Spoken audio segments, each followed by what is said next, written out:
Well, today the weather is so much more reasonable. It's may reach a record high today. It might be 56 degrees Fahrenheit before the day's over. So much better.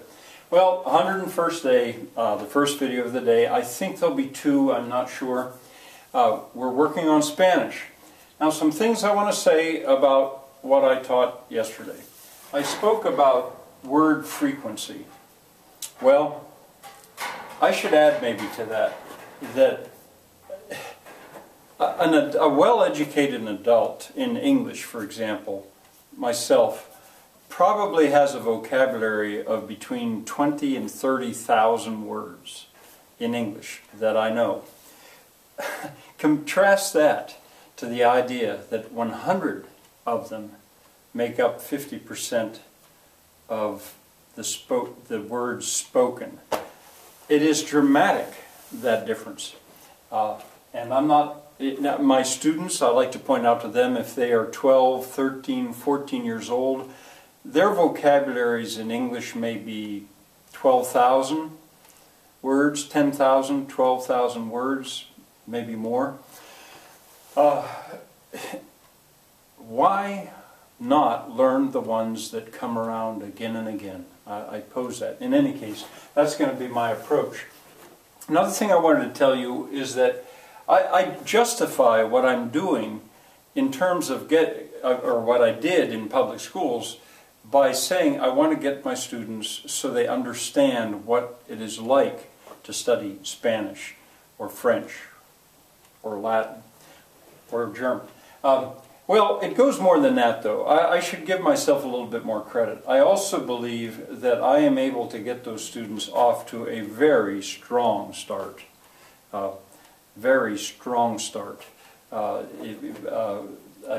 Maybe I'm blowing my own horn here, but I think that that's true. And later I'll maybe have something else to say about that. So it's not just what's it like.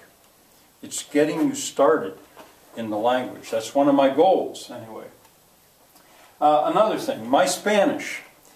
My Spanish is not perfect. I am not a native Spanish speaker. And to the extent that I speak Spanish, I think I speak South American Spanish. There's a woman in Spain that I got to know on the internet quite well in Seville.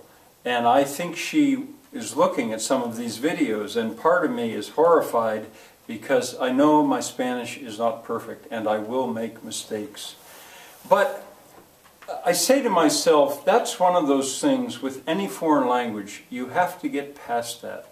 If you're afraid to make mistakes, or you're too proud to be in that position, that's going to be a disadvantage for you. So I know I'm making mistakes.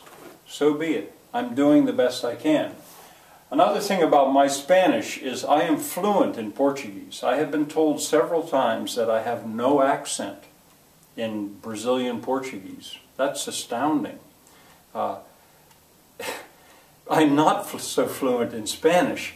And the two languages are so closely related that I have this fear that sometimes when I think I'm teaching you Spanish, I may be teaching you Portuguese. It's hard to keep them separated. So I want to make that apology. And then finally, as far as what I've said in the past, is I'm going to get off to what's going to seem to be a very slow start.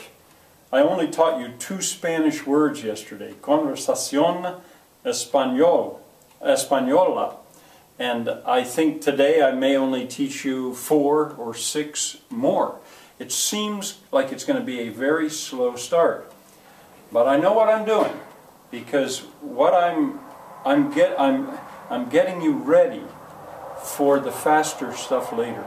As a matter of fact, as I told you before, in November and December, I was very much laying the groundwork to get ready to study foreign languages, and even before that. So if you have been taking notes, or if you have been taking this whole course, what I've taught in linguistics, in morphology, and to a lesser extent syntax will all now be useful. I have been getting you ready for this moment.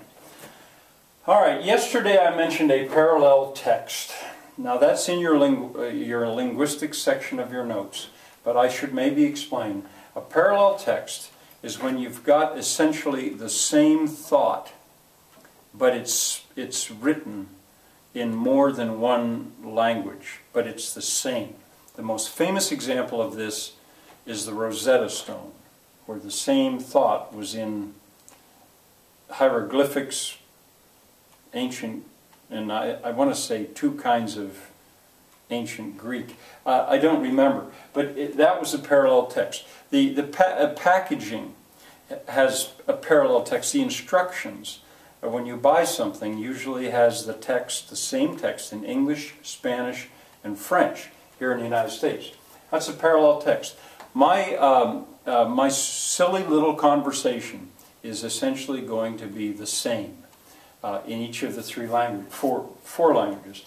And that's a reason why I would urge those of you who don't speak Spanish, and English is not your native language. I can think of at least 2 people in Germany that this would apply to.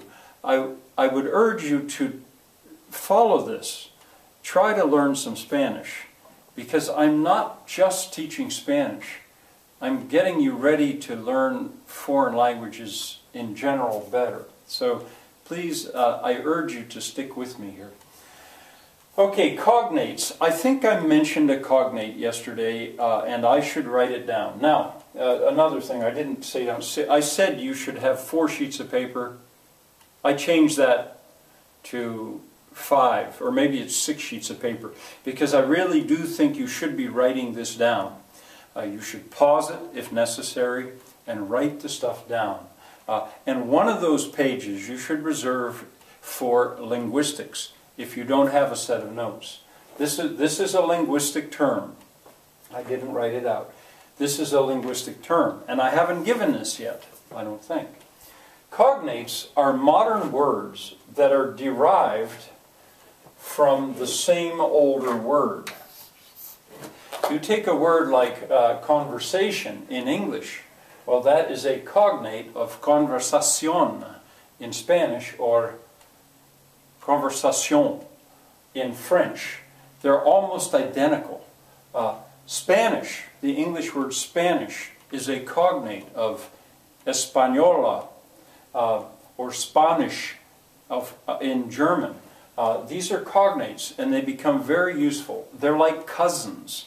They are descended from the same ancestor. So many come from Latin. So cognates, you'll hear more about that. Not just every high school student knows what cognates are, but a linguist should. And then one other thing about yesterday. I mentioned this. In the Romance languages, these are the languages descended from Latin. The principal ones, Spanish, Portuguese, Italian, and French. But there are some others, Romanian, Rhaeto-Romanish, other ones. But anyway, in the Romance languages, adjectives normally will follow the nouns that they modify. In the Germanic languages, like German and English, we usually put our adjectives in front of them. We would say Spanish conversation in English. Well, in Spanish, they're going to name it. There's the noun. There's the noun. Here's the adjective. What kind of a conversation? Española. Conversación española.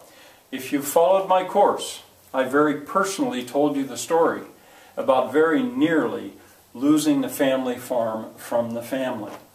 And it really came down largely to this matter, that in the legal statement, it described the party's defendant versus the party's plaintiff. Well, our modern law tends to come from the Romans, and it is very Latinate language.